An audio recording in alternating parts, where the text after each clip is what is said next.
dokter akhirnya ngasih nasihat lah ibaratnya gitu kan. Jadi jangan kamu merasa bahwa Allah tuh benci sama kamu karena ujian ini gitu. Allah tuh ngasih ini karena sayang sama kamu gitu. Mungkin jalannya sama kamu terlihatnya jelek, nggak seperti yang kamu harapkan. Kalau di surat Al-Fatihah kan, tunjukilah kami ke jalan yang lurus gitu. Tapi Ustadz Salim Afila tuh bilang jalan yang lurus tuh nggak mulus, mesti belok-belok dulu gitu. Makanya kata dokter, ya udah gitu, ini versi terbaik kamu, ini alarm yang Allah kasih, maka tolong izinkan saya, misalnya gitu kan, ingin menyelamatkan kamu dengan mengambil sisa kelenjar yang waktu itu masih ada di sini.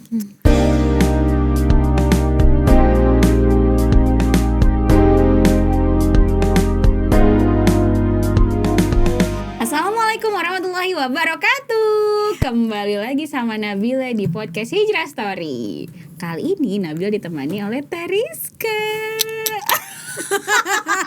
Udah kayak harusnya Bun kayak gini ya Bun. Bahkan soalnya kan. pernah kepengen? Enggak kepengen ya. Tidak memenuhi ya. Oh itu tapi brand behavior beauty-nya Masya Allah. Alhamdulillah. Teriska ini lagi senior aku di Unpad. Meskipun selama aku kuliah aku nggak pernah bersinggungan dengan Teteh ya. Kita tidak pernah bersenggolan bahkan. Nggak pernah ya. Ya Teteh kan jauh di Pati Ukur. Bentar, kesannya kayak tua. Hanya kaum yang angkatan 2015 ke atas yang tahu kuliah di Pati Ukur, teman-teman. Karena nggak ada.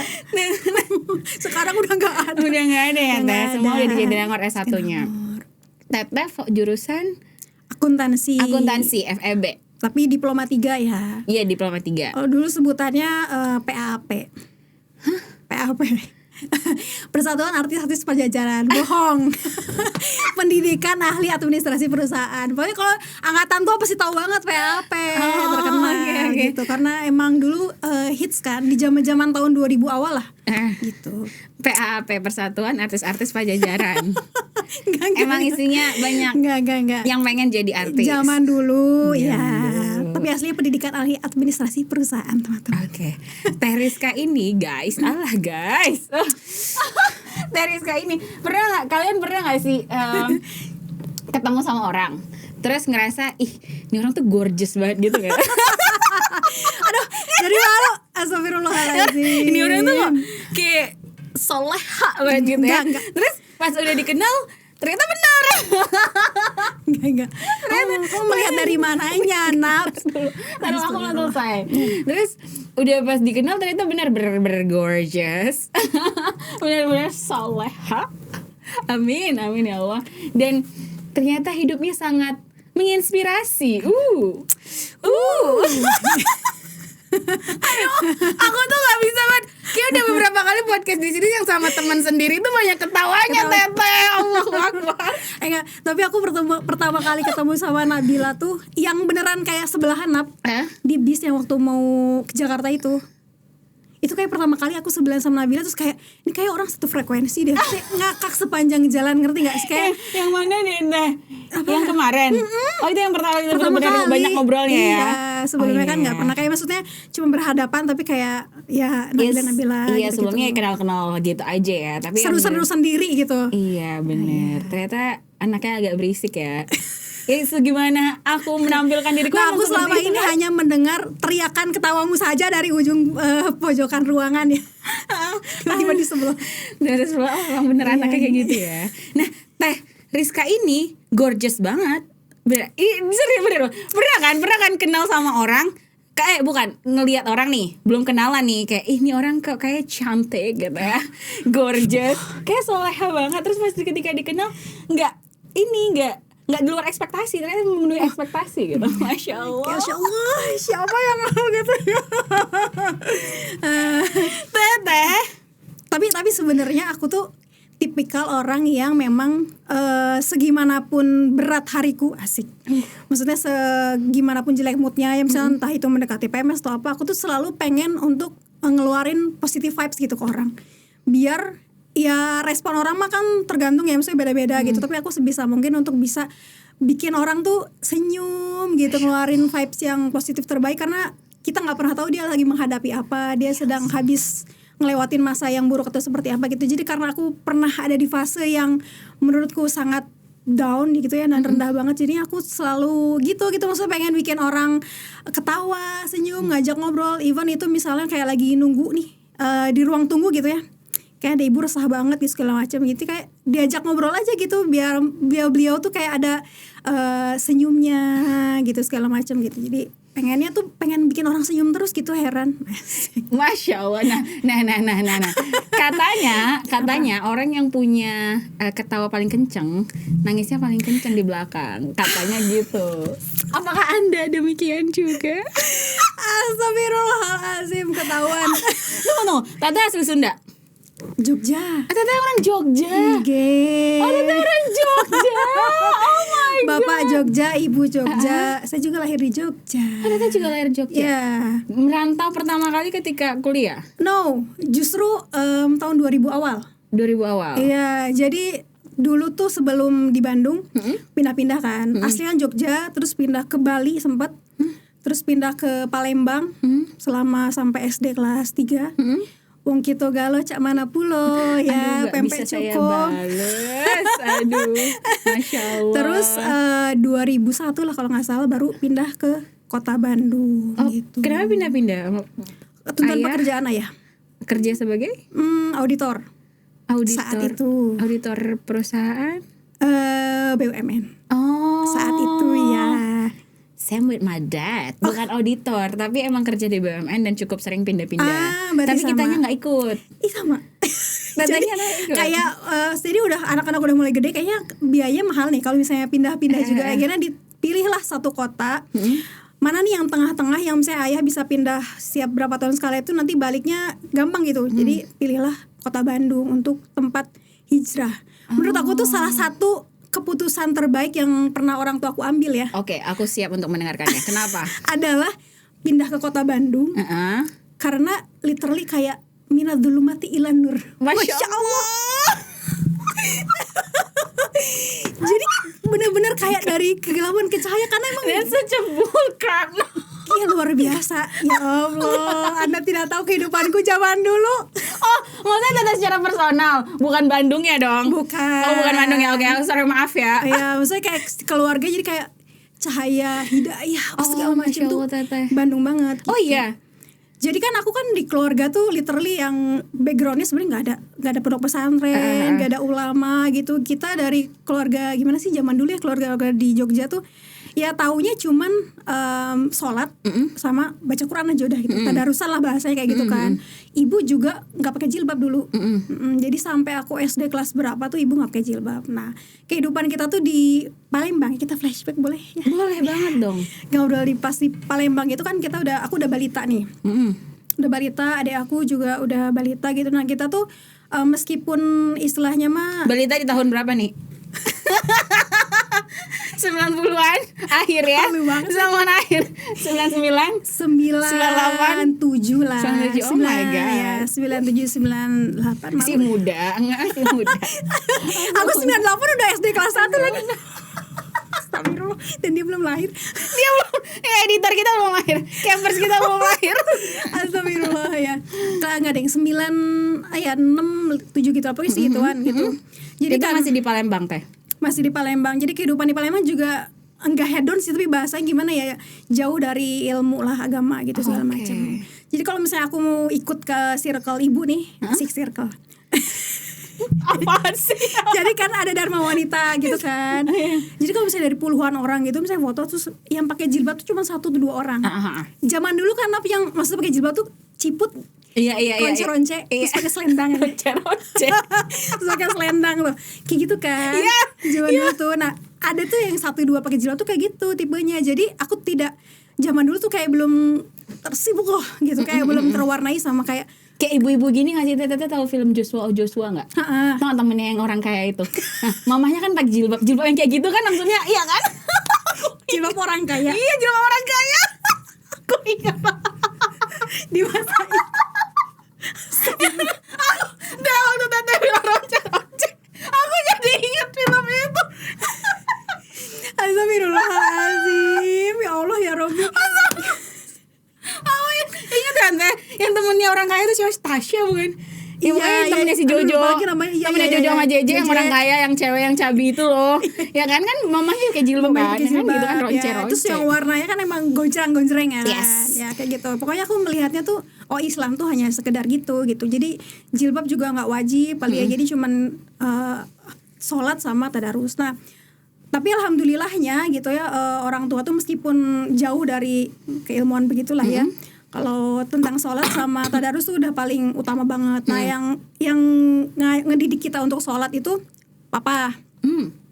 Kalau ibu bagian ngajinya, itu jadi meskipun kita TPA tapi tetap di rumah tuh kayak diulang lagi nih gimana bacaannya benar atau enggak gitu. Makanya kita pas udah SD juga udah bisa baca Quran gitu kan. Nah, papa itu ngedidiknya ya. Jadi sejak kita balita, asik. Jadi setiap kita meskipun kita masih balita, kita selalu dibangunin sebelum subuh. Oh, Masya Ya, kayak ditepuk-tepuk gitu kan. Bangun sebelum subuh nih, belum sebentar lagi subuh gitu kan. Padahal azan tuh masih kayak setengah jam lagi. Bangun subuh gitu. Nah, kan namanya balita ya kayak apa sih gitu, malas gitu. Nah, meskipun kita belum bangun, digendong terus kayak diwuduin. Diwuduin udah biasa. Terus sama ibu aku dipakein mukena, yang adek dipakein baju koko gitu, digendong dibawa ke masjid lah ya gitu. Terus ya udah terserah mau anaknya mau tidur lagi di masjid atau mau ikut sholat, ya udah gitu bisa didiemin gitu. Tapi itu berulang gitu subuh sama maghrib kalau aku gitu. Nah, kalau ayah kan memang kerja kan, jadi jarang. Kalau Isya biasanya cuma beliau doang gitu. Nah, itu berlanjut dari anak ke 1, 2 sampai 3 kayak gitu. Pokoknya sholat banget. Bahkan pernah yang anak kedua tuh kan emang agak beda ya. Kalau anak kedua tuh gimana gitu. Kan cowok, adikku dua-duanya cowok. Ya? Unik. Dia pernah jam 5 sore tuh belum sholat tuh. Umurnya masih 7 tahun, 6 tahun beberapa gitu. Terus aku ingat banget kan di rumah dia ada balong gede banget kan, kolam ikan gede banget kan. Terus papa tuh ngejar pakai sapu lidi tuh nggak? Kejar tuh bocah biar sholat asar. Dikejar gitu kan, meskipun tetangga ngomong apa segala macam ya emang itu didikannya gitu. Dan kita tidak merasakan itu sebagai kekerasan atau gimana.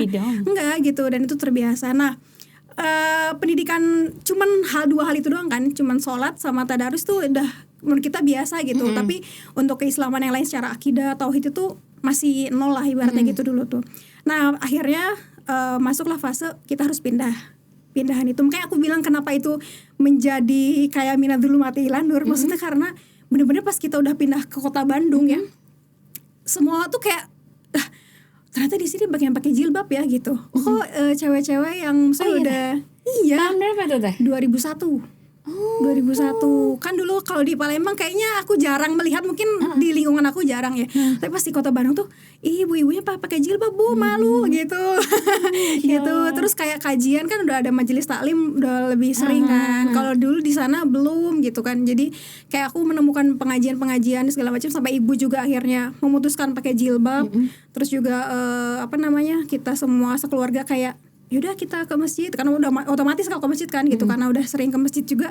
Jadi udah ya udah kita ke masjid gitu. Dan keputusan kedua yang terbaik adalah kita bertiga anak-anaknya itu disekolahkan di SD Islam.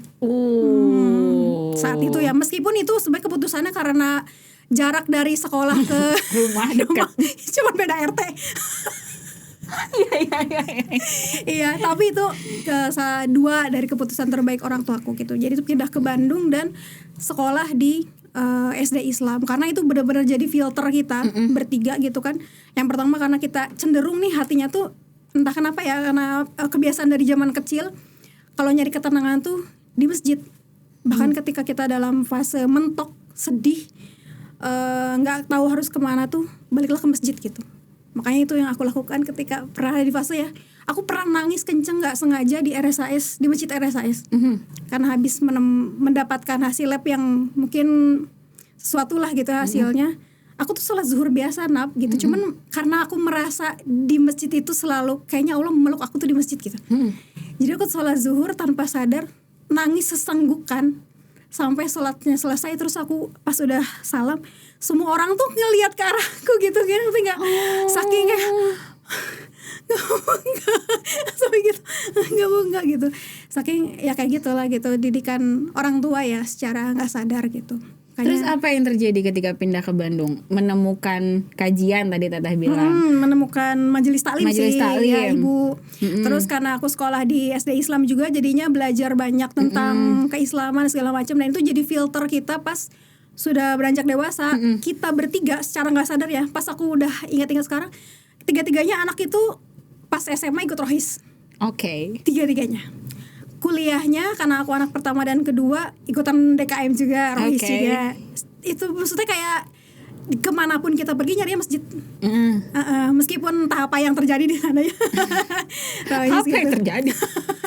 Apa yang terjadi? Jangan mengatakan suatu kata-kata yang ambigu jadi ya. framing yang gimana nih. Nah kalau yang anak bungsu dia emang kalau kita bilang tuh anak paling lurus ya, Masya Allah, karena dia usianya jauh, dia di bawah aku banget kan. Kalau dia memang setelah lulus SMA, kan dia SMA negeri juga, cuman setelah SMA dia memutuskan kayaknya Bu minta izin buat belajar ke pondok. Tuh akhirnya dia mondok lah di ujung Jawa Timur sana gitu hingga sekarang. Oke, berarti Teteh berarti berhijrahnya sekeluarga ya? Nggak sendirian ya? Ya nggak sih, gitu nggak sih? Secara nggak sadar ya, kayaknya by design deh itu. Ya bapakku kayaknya yang mendesain itu, maksudnya karena pencarian beliau juga. Karena sebenarnya beliau juga rajin kajian itu setelah ini pindah-pindah. Oh dari Medan, pernah pindah ke Medan. Oh pernah ke Medan juga? 3 tahun beliau. Bareng sama keluarga juga atau Teteh nggak ikut? Oh. Di Bandung, kita di Bandung, beliau di Medan. Nah terus di sana sering ikut kajian-kajian gitu. Kajian nggak ngerti di mana. Terus ke Makassar. Nah di Makassar ini yang basisnya Masya Allah lah gitu, di kajian di kantor beliau ya gitu waktu itu. Seperti itu. Kantornya apa sih? Jadi penasaran. Oren. BUMN yang Oren. Apaan? Bulog? Pos. Oh pos. Oh Masya Allah. Kantor pos. Betul. Oh yang ingat Rizka tadi kantor pos. Iya tapi bukan kurir pos ya. Iya. Ya nggak apa-apa juga kalau kurir pos, kenapa? Nggak apa, itu juga pekerjaan yang. Iya mantap. Terima kasih untuk paket-paketnya. Terima kasih bapak-bapak pos. Iya kan saat itu berjasa. Oke. Berarti jadi bapak yang pertama kali yang menemukan itulah gitu. Menemukan, cuman tidak yang nge-share ke anak-anaknya. Anaknya dibebasin juga sih gitu. Masing-masing. Oke, berarti kalau Teteh sendiri, kalau proses hijrahnya Teteh secara individu, tadi kan keluarga udah didesain sama bapak, masuk ke sekolah Islam lah, kita pindah ke Bandung lah, menemukan ini dan itu bersama-sama secara keluarga. Kalau Teteh sendiri ada momennya sebenarnya apa ya, waktu SD sebenarnya pertama kali pakai jilbab tuh memutuskan SD kelas 5. Ya cuman entah kenapa namanya kan banyak syaiton ya. Jadi bahkan waktu SMP tuh pakai jilbab sih ke sekolah, cuman kalau habis potong rambut tuh kayaknya gimana gitu kalau nggak ngeliatin. Oh iya. Ya terus teman-teman kan juga belum pakai jilbab ya, jadi maksudnya ada tapi belum yang secara ini banget gitu kan ya, karena kan belum paham ya, belum balik juga gitu waktu itu. Jadi kalau misalnya sore-sore tuh, Kak kita ini yuk kumpul di portal. Portal teh apa nih? Portal depan komplek gitu. Mainnya. Anak portal. Tapi gak pakai jilbab. Iya. Pokoknya gitu deh. Iya. Parah banget. I get it. Parah banget. Iya, anak zaman dulu mah main kayak gitu. Iya. Kan sekarang mah ngumpul di tempat suatu main gadget. Kan dulu mah gak punya HP. Iya, kita ngumpul depan komplek. Dulu tuh ya pokoknya gitulah. Pakai jilbab SMP udah pakai. Jadi ketika haid pun udah pakai gitu. Cuman ya gitu masih pakai yang slim kan. Gitu. Bahkan waktu kuliah juga belum, masih pakai celana. Oh iya, gitu. tapi waktu masih kemeja ngepas. Kemeja ngepas tuh gimana? Artis sejajaran kan. Oh iya. Bercanda. Maksudnya karena anak-anak ekonomi tuh gimana ya, diktatnya tuh tebel-tebel ya. Tapi kayak harus banget gitu. Nggak tahu itu aku doang kali ya, bukan teman-teman pakai tas yang gitu kan, terus bawa diktat gede-gede di sini kan. Gitu. Jadi kayak keren banget gitu. Terus celananya kayak pegawai-pegawai kantoran. Kan kita mah ada seragamnya dulu. Oh iya teh. Iya, jadi kalau Senin itu pakai alma mater, Selasa kalau nggak salah pakai free ya. Rabu hitam putih, kayak pegawai pabrik. Kamis bebas, Jumat batik, ya gitu. Tapi itu suka diceng-cengin sama anaknya satu, parah ya anaknya satu tuh. Kita kalau misalnya bubar tuh hari Rabu, ya bubaran pabrik gitu. Parah banget tuh, tandain awas. Aku nggak nggak tahu kalau di 3 FEB ada seragamnya. Karena kami itu kan didesain tuh benar-benar kayak siap kerja gitu loh. Iya, zaman iya, dulu iya, kan. iya. Jadi memang ada. Jadi makanya tuh anak-anak temen-temen kalau misalnya habis keluar kelas ya pasti ke kamar mandi dulu, ganti ntar dicengin-cengin katanya gitu. Orang Kenapa harus pakai hitam putih? Iya, ya tahu emang selalu. Kayak mau ujian CPNS sih. Udah mah kita UAS sama UTS kan wajib hitam putih juga Iya kan. iya, kalau D3 Iya. Vkom juga sih, seingat aku ya. Oh, pakai seragam Iya nggak juga sih kan. guys? Kalau nggak salah iya, pakai seragam hitam putih. Iya benar. Pokoknya Tapi cuma ujian doang. kita mah selalu. Every day, every week. Bahkan kalau misalnya sekolah kampus gitu pakai kaos ini nggak boleh. Kaos-kaos yang aneh-aneh itu nggak boleh. Kan kita dalam aturan ya kan, kayak kesannya tuh udah nggak bisa banget. Jadi emang kemeja ngepas gitu biasanya tuh aku pakai slim gitu, jilbab masih yang set gitu. Terus ngejamanin nggak ciput sebelah pink sebelah hijau. Pernah aku, ya Allah, aku malu banget. Yang ini rajut putih ya, terus ini biru dongker. Itulah aku zaman itu. Iya dah. Untung kita belum kenal ya di masa itu ya. Aku ada lagi pas foto sama itu lagi ada pokoknya nah terus tingkat 2 kalau nggak salah, tingkat 2 mulai masuk tuh himpunan gitu kan, segala macam gitu. Bahkan aku juga sempat ikut UKM di Nangor juga tuh. Taman Ilmu, tau nggak? Oh Masya Allah, anak Taman Ilmu. Aku suka anak-anak, iya. Cuman aku ngos-ngosan ya ngejar dari Bandung nih, naik Damri, pulang-pulang terus naik bis Bandung Cirebon kan. Badan aku kayak dipukulin masa, capek banget. Demi Taman Ilmu. Demi Taman Ilmu, teman-teman. Masya Aku suka banget anak-anak, jadi kayak waktu itu ngajak mereka main ke Kota Baru Parahyangan, dulu ada PPIPek-nya kan. Situ gitu tuh suka. Nah, akhirnya udahlah aku nyari aja UKM yang ada di DU lah gitu. Akhirnya ikutan himpunan sama lembaga dakwahnya. Masya Allah, namanya lembaga dakwah banget, berat. Apa sih FEB kata? Apa sih LDF? LDF-nya FOSI itu D3 FEB. Oh, Studi D3-nya ada itu. Ada, juga saya ada S1 rasanya. beda lagi, SD3 ada lagi. Yang gitu. S1 apa? Permais. Oh ya Permais. Oh itu berbeda. S1. Berbeda. Ih, diskriminatif.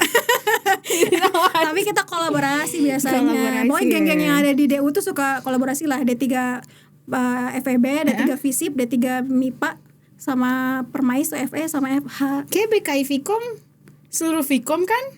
Ya nggak sih guys? Iya. Nggak ada D3, harus D3 doang, S1 doang. Itu Oh tapi ternyata bisa. Permais tuh kayak gitu. Gitu. Emang terpisah. Karena kenapa bisa? Kan D3 cuma 3 tahun. Terus emang kenapa? Ya kan Permais kan 4 tahun. Jadi maksudnya kayak fasenya mereka mah udah lagi puncak-puncaknya masa, kita mah udah lulus. Oh, Gitu. jadi harus dibedain. Gitu ya. Semua memecah belah ya. Oh, Karena memecah kita belah. selama ini Masya Allah kita rukun warga nih. Oh, Udah baik-baik Nggak, aja. soalnya kayak BKI nggak? Apakah itu hanya di FEB atau di fakultas lain juga ada yang kayak gitu?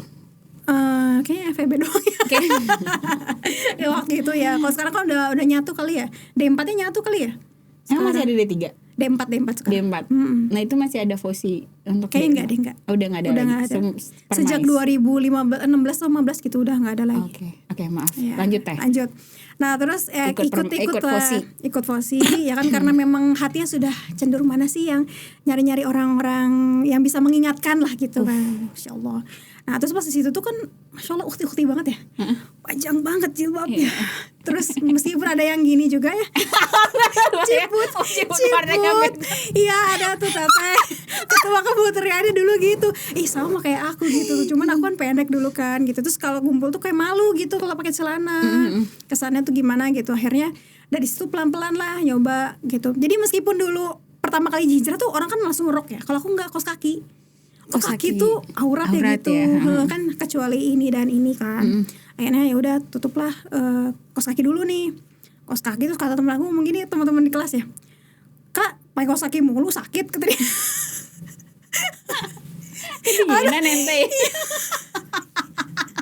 Karena zaman dulu kan kaos kaki coklat tuh jarang banget kena. Iya. Kita tuh harus memburu ke pelosok-pelosok Yes. Salman dan geger kalong untuk nyari kaos kaki yang Kaos kaki jempol kan? Kaos jempol. Kan zaman dulu mah warnanya juga polkadot jelek banget gitu, pokoknya aneh. Makanya temen aku lagi sakit Kak itu pakai kaos kaki mulu. Enggak, kata waktu gitu. Terus akhirnya cobalah pelan-pelan pakai itu rok. Gitu. Nah terus ibu kan di rumah ya, pakai rok mulu kata dia gitu, panas. Enggak, kata aku enggak lah, pengen aja nyoba gitu kan. Nah terus zaman itu kan zaman ini ya apa, banyak isu-isu radikal bla bla bla. label teroris segala macam. Ibu khawatir. Nah di saat itu akhirnya beliau membelikan segala macam set. Ini celana baru, jeans, corduroy lah apa segala macam. Buat apa? Pakai aja kata dia gitu kan. Cuman ya enggak, dipakai kan udah pengen pakai rok ya gitu kan. Terus akhirnya aku memaksakan diri lah, meskipun rok cuma punya 2 ya. Apa yang gak ganti-ganti. Kayak jadi kayak cuman 3 hari pakai itu, terus ganti 3 hari gitu kan. Terus kata teman aku gini, belum dicuci-cuci kan? komen mulu kan. Emang dasar tuh manusia satu. Terus akhirnya ya udah di situ kayak kayaknya udah fix gitu pakai rok deh gitu. Meskipun jilbab masih seada-adanya ya gitu. Nah, tapi ujian pertama nih. Jadi waktu ujian masuk himpunan itu kan ada ospeknya nih. Ya, mantep lah ospek himpunan tuh. Sampai ke apa sih yang militer-militer gitu. Iya. Nah di yang situ ya. mulai kayak Allah tuh menguji keimanan. Jadi waktu itu disuruhnya adalah pakai celana hitam dan baju putih.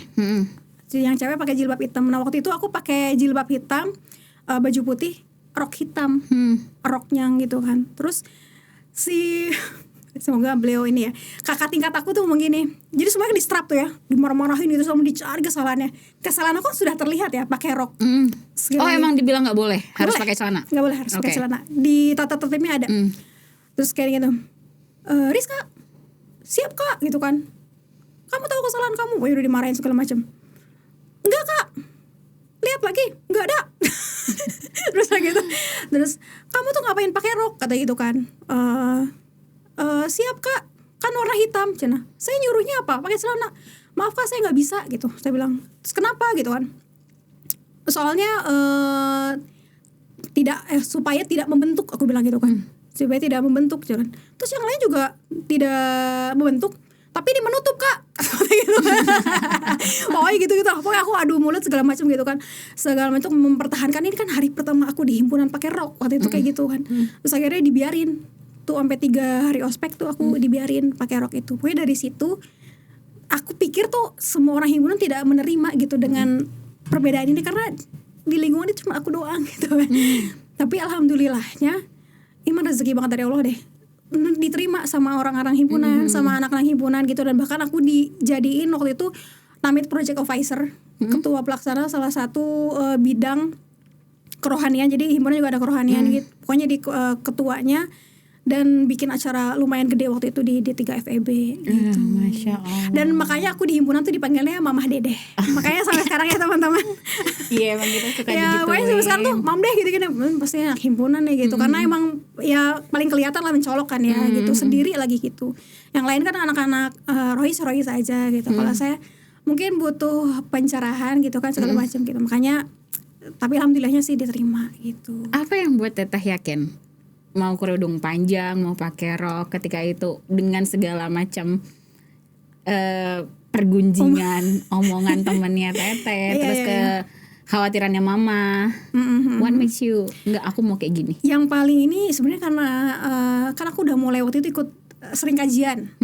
Waktu itu ke Salman juga, ke DT juga, dan beberapa kali tuh memang ya itu mendengar surat yang ulurkan jilbab segala macam itu, aku merasa kayak udah balik, kayak udah waktunya deh gitu. Jadi beberapa kali juga terus melihat orang-orang yang teteh-teteh yang bertemu dengan jilbab panjang tuh kayak tenang gitu hati teh.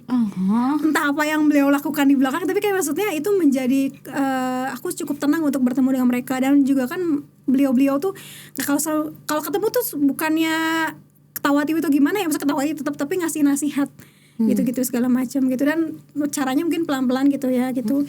Suka dikasih, waktu itu juga pernah dikasih jilbab. Nah, itu salah satunya juga gitu. Jadi kayak bismillah deh gitu waktunya untuk berubah. Di saat itu cuman gak langsung berubah banget sih sebenarnya gitu. Rizkanya tetap kocak. Iya. Kita tetap menjadi diri kita sendiri. Iya, tapi kayak versi lebih kayak gimana ya, terasa gitu, lebih beda aja gitu.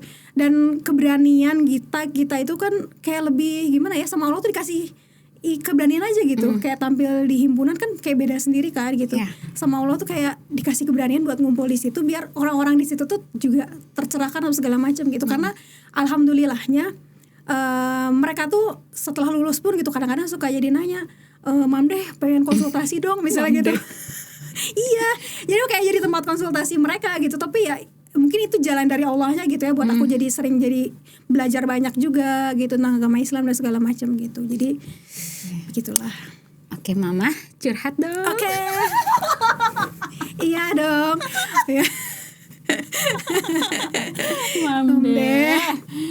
Oke, setelah menjadi mamah dedeh di himpunan. Itu tahun katanya angkatan 2. Alah, aku tuh kebiasaan banget sih. Udah sinap, gak boleh kayak gitu. Udah nyebutin SD kelas berapa tahun berapa. 2012 Soalnya itu. kebayang gitu kan Teh. Di masa itu seperti apa. Kayak tadi yang kita ngomongin jilbab kucur-kucur tadi yang Teh bilang. Itu kan emang ketika masa itu emang masih jarang hijab. Jadi kebayang tuh. Kalau sekarang alhamdulillah relatif gampang kan orang untuk pakai jilbab. Gak ada perasaan aneh. Gak ada perasaan aneh karena banyak gitu di luar sana. Bahkan gamis pun jadi daily kan. Bener jadi daily. Bahkan jadi kebayang gitu eranya seperti apa. Nah ketika di era Teteh itu masih aku inget kok. Di era-era itu ya era-era rohis teroris itu sedih banget. Aku inget soalnya di tahun aku tahun 2012 kan. Pernah ikut aksi stasiun TV yang bilang, aku sebut saja apa tidak ya? Udah masa lalu. Jangan. Pernah sebuah stasiun TV yang liputan mendalam atau apa gitu pemberitaannya rohis teroris. Aku ingat banget karena Teh Ria Viko Unpad tuh ada masuk di berita fotonya di koran. Ria parah Anda. Makanya aku ingat di era itu jadi being rohis, menjadi rohis tuh iya. Goda ya itu ujiannya luar biasa sih. Luar biasa kan Teh. Tete pernah nggak ngalamin diapain gitu? Kalau di rohisnya banget sih enggak ya. Cuman waktu itu aku ikutan suatu akademi lah di DT Darut Tauhid. Nah waktu itu kan emang kalau Darut Tauhid harus ada pakai baju yang misalnya gelap-gelap segala macam waktu itu. Nah waktu itu kelasnya itu memanah dan naik berkuda. Nah itu kan harus jalan tuh dari mana ke mana ya, pokoknya ke area archery-nya gitu. Terus di pinggir jalan tuh orang-orang teriak, ada yang tuh teroris gitu. Asli. Wallahi, pas aku kayak emang separah ini ya gitu loh, kayak deg-degan. Perasaan aku di lingkungan aku pun nggak sampai segitunya, tapi karena waktu itu kita gelap-gelap sepanjang jilbabnya gitu kan, nggak pakai gamis sih, tapi kayak long tunic gitu segala macam. Terus teriakin di pinggir jalan, ya nggak banyak orang tapi sekelebat kan. Itu di Gerlong loh. Gerlong kan Teh. Gerlong bukannya cenderung soleh dan soleha? Nggak tahu ya. Ya nggak sih? Saat itu sih udah lama banget kan itu. Iya di era itu. Di era zaman lagi rame-ramenya. Iya, kenapa ya? Kurang tahu ya. Kalau di kampus aku karena rohisnya mungkin berbeda culture-nya dengan Vkom ya. Kalau di aku tuh cerah ceria. Baju teteh-tetehnya tuh pink gitu. Sama Vkom pun begitu, tapi tetap ada gesekan. Sebenarnya nggak gesekan, kita sangat-sangat berbaur. Berbaur banget. I love my Vkom so much. Karena semua ada ya, dari yang paling kiri dan paling kanan semua ada di Vkom. Alhamdulillah. Seimbang ya, Masya Allah. Tapi semuanya saling menerima perbedaan, saling terbuka. Tapi terkadang ada masa we feeling different. Iya kan? Ada masa. Soal di kampus di ternyata ada belajar filsafat dong, ada belajar logika, ada gak sih? Enggak ya. Nah di Vkom tuh ada gitu-gitu. Nah ketika pembahasan seperti itu rasanya kok gue gak bisa speak up ya. Lo anak rohis macam apa sih gitu tuh, suka kayak gitu. Katanya dakwah, tapi kok ketika teman-teman lo ngomong apa, ketika diskusi ngomong apa gitu, kok lo gak bisa ngedebat sih gitu. Aku suka sedih. Jelek ya, luar biasa. Asli nah, dulu tuh rasa kayak diuji banget ya. Kayak kita tuh sejauh mana sih kita mampu. Nah nuduat qoblak kulli syai'in, Masya Allah. Aku apalagi jurnalistik kan Teh. Pinter-pinter banget orangnya. Ada aku mah jurnalistik coret akunya gitu. Jadi I felt like I felt sad. Ya kan pada ini ya jago-jago public speaking dan lain sebagainya. Ya pinter-pinter ngomongnya apa yang diucapkan, apa yang diutarakan. Sedangkan aku kok rasanya terbata-bata sekali untuk bilang ya begitulah. Mari kita sudahi dengan menutup dengan kabar Alfa Julius. Teteh kemudian, Teteh tadi seperti yang aku bilang, di balik tawa-tawanya ini, ternyata, masya Allah, apa ya? Kasih sayang kan Teh? Kasih sayang kan? Kasih sayang Allah beri ujian, kasih sayang itu. Belum apa-apa gue udah. Janganlah, jangan. No. Kuat. Aku yang gak sanggup. Kayak aku undang dari Rizka. Kayak aku yang mau nangis sebenarnya. Ya Allah, jangan aku yang pengen I need that tears. I need that tears.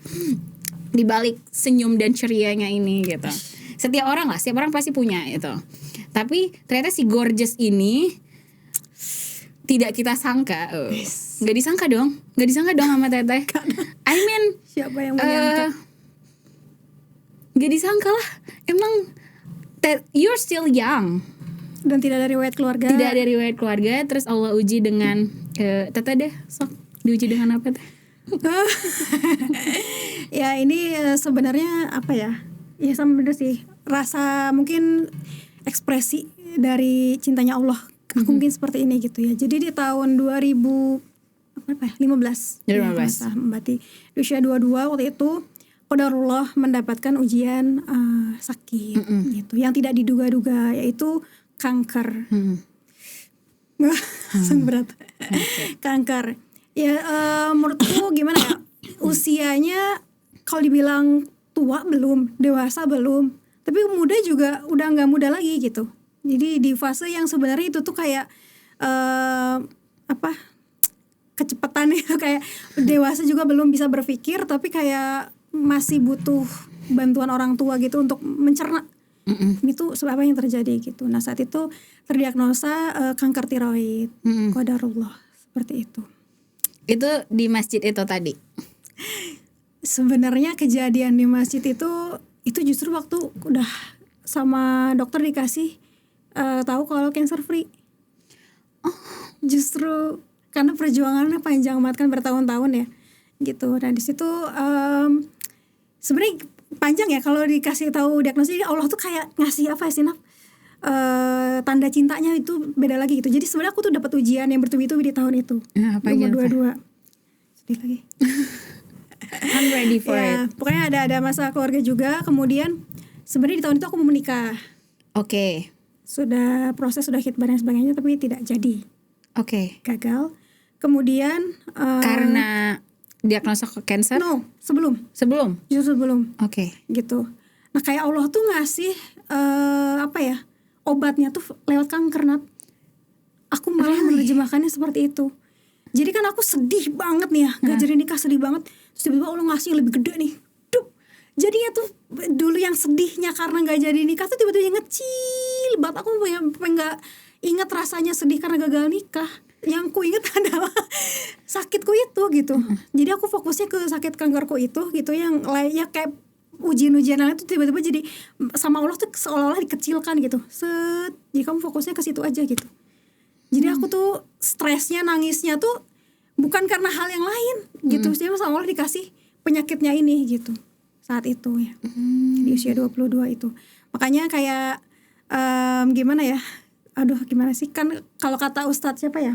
Ustadz Sony yang kemarin di Al-Murabi sempat ngomong kayak gini. Jadi lawan kata dari cinta itu bukan benci, tapi lawan kata dari cinta itu nggak peduli. Kenapa? Karena contohnya istidraj. Allah tuh kayak kalau udah nggak peduli sama Allah, dibiarin aja dikasih. Sok aja kamu mau apa dikasih segala macam nih kalau kamu mau dikasih gitu. Bahkan orang itu sampai nggak sadar dia tuh tenggelam dalam kesenangannya. Saking Allah nggak peduli. Beda kalau misalnya kita peduli sama anak kita nih, misalnya dia bangor atau misalnya dia nakal melakukan sesuatu hal yang kurang pantas gimana, kita sebagai tanda cinta kita marahin, kita tegur, kita apa segala macam. Nah akhirnya ya itulah gitu. Cinta, kalau misalnya Allah udah ngasih cinta, berarti emang ujian ini tuh kayak bentuk cinta dari Allah deh gitu. Kayak aku nangkepnya kayak gitu. Karena sebenarnya penerimaannya panjang ya Nap gitu. Antara nerima dengan nerima. Sampai akhirnya aku pas nerima diagnosa itu tuh di ruang dokter bedah onkologi, aku nangis di depan dokter yang kata orang itu jutek, judes, bodoh amat waktu itu sampai aku akhirnya nangis gitu, nangis sejadi-jadinya. Jadi dokter tuh udah prepare kertas kan waktu itu, ngegambarin ini leher kamu kayak gini, ini kelenjarnya kayak gini, tumbuhnya tuh di sini, kamu kalau misalnya nanti diambil dua-duanya kamu akan seperti ini. Tiba-tiba tuh kayak di telinga tuh nging gitu, hilang suaranya, terus aku nangis. Jadi aku cuman ngeliatin gitu, tes, mungkin dokter udah ngeh gitu kan. Terus beliau diem terus ngeliat ke arah aku, nunggu sampai nangis aku selesai dulu.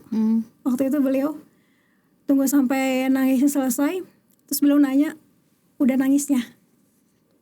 Terus aku bilang, udah dok, kataku tuh gitu kan.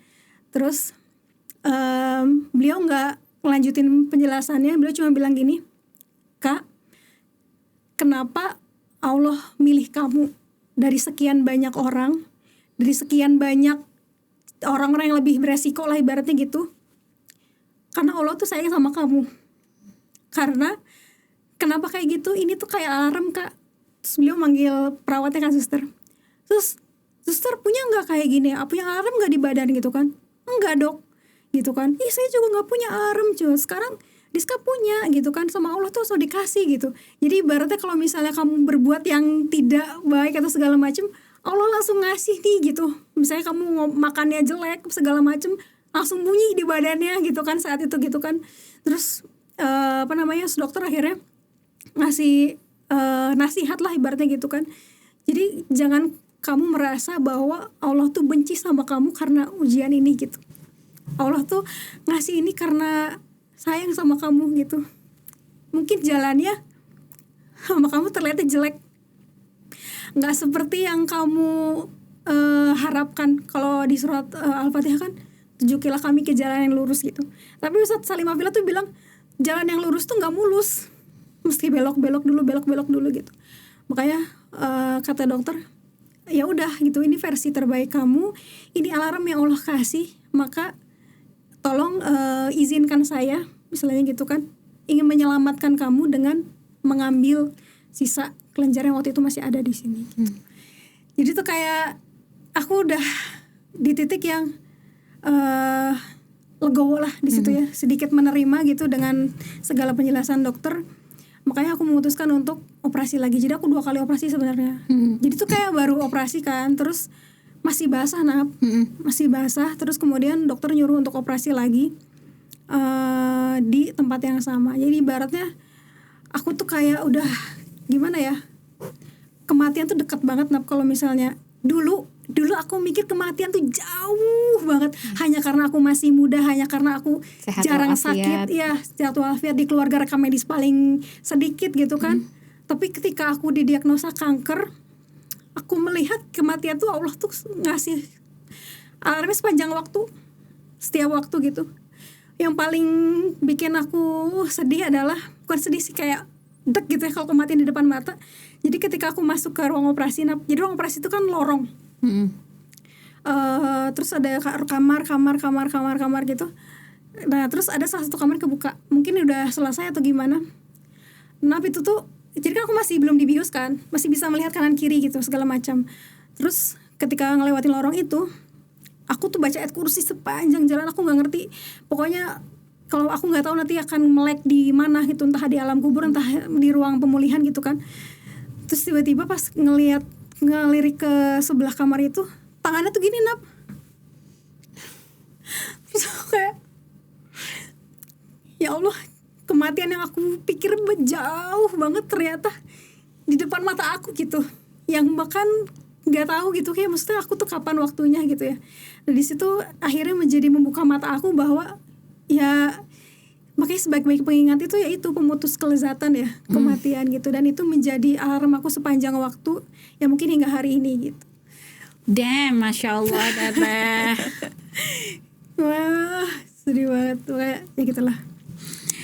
Itu ruang operasi emang magic banget. Aku kan juga pernah operasi ya.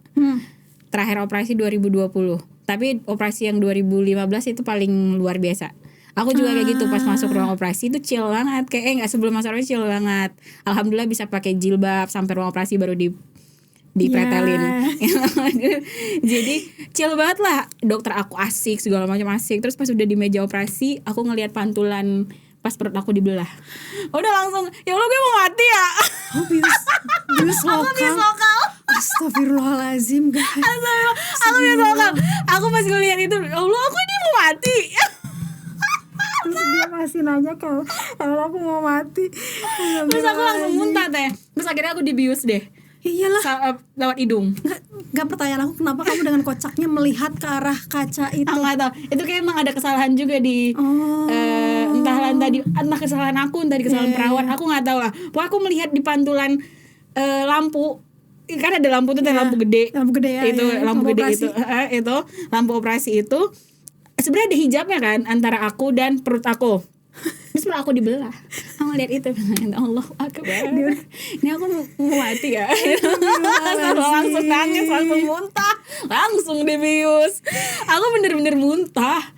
Gimana enggak ini ya? Iya, langsung mau naik, terus muntah. Terus bangun-bangun sudah di kamar.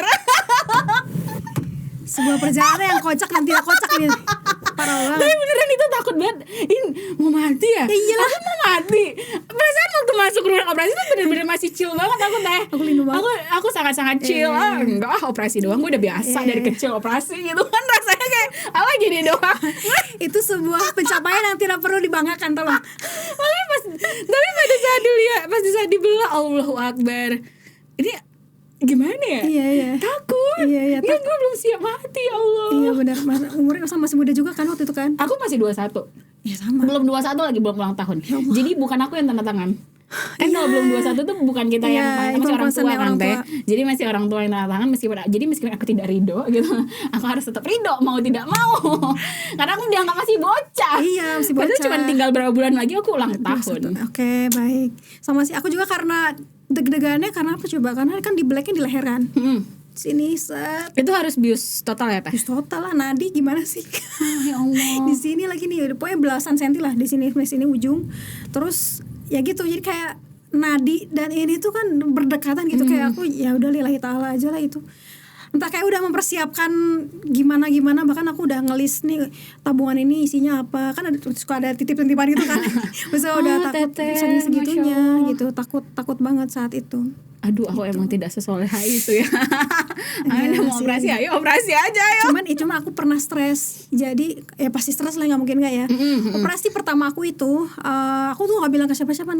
Aku setahun selama pengobatan tuh nggak bilang ke siapa-siapa kalau aku kanker. Jadi bahkan ketika mau operasi pun aku nggak bilang. Cuman bilang ke dua grup kalau nggak salah. Yang isinya tuh ada akang-akang kakak tingkat. Kalau nggak salah tuh mau rapat atau apa gitu. Karena aku izinnya lusa nggak bisa rapat karena aku mau operasi malam ini. Gitu. Terus itu dalam keadaan panik sebenarnya, stres banget gitu. Nah orang tua tuh lagi pulang ngambil baju segala macam, yang nungguin adek. Cuma dia lagi ke Indomaret atau kemana gitu. Nah kocaknya ada salah satu akang-akang ya nanya gini, kamu sakit apa kak? Tiroid aku kan ada sesuatu benjolan gitu kan, jadi mau dioperasi. Terus dia ngomong kayak gini, mending kamu jangan operasi deh, soalnya nanti bahaya, kamu masih muda, kalau misalnya operasi bakal gini panjang lebar gitu. Terus dia ngasih obat rujukan buat kamu ke herbal aja. Herbal aja di kota ini nanti berhasil, soalnya ayah aku berhasil kata dia gitu kan. Gara-gara dia aku kabur dari rumah sakit. Allahu Akbar. Hampir kabur. Siapa itu namanya? Kang Aus ya. Enggak, jadi hampir. Jadi kan waktu itu udah pakai kan, cuma belum diinfus. Nah, si ruang mau operasi, penunggu operasi itu kan emang ada satpam di depan. Jadi emang dikunci gitu kalau malam. Cuman aku kayak cuma berhasil, aku ngechat ke ibu, gimana kalau besok mending batal aja gitu segala macam kan. Terus belum dibalas tuh, ibu kayak kemana lagi gitu kan. Ya udah aku keluar, mukanya udah panik tuh, udah panas dingin segala macam, udah pengen bilang kabur. Kata ibu jangan, Cenah kan udah ikhtiar terbaik gitu, udah kayak rapat kedua orang tua lah gitu, ibaratnya gimana yang terbaik gitu kan. Terus aku jalan terus gitu, si panggil satpam. Panggil satpam. Mau kemana? Kata gitu kan. So gini, bapak saya mau keluar dulu boleh nggak? Nggak boleh kan, besok mau operasi. Cenah gitu kan. So gini, udah panik banget tuh, mau bilang mau keceplosan kabur kan, mau ke itu pak, mau ke depan sebentar toilet, kan di dalam juga ada toilet gitu. Iya, alasan ke toilet. Terus aku berhenti ketika apa coba?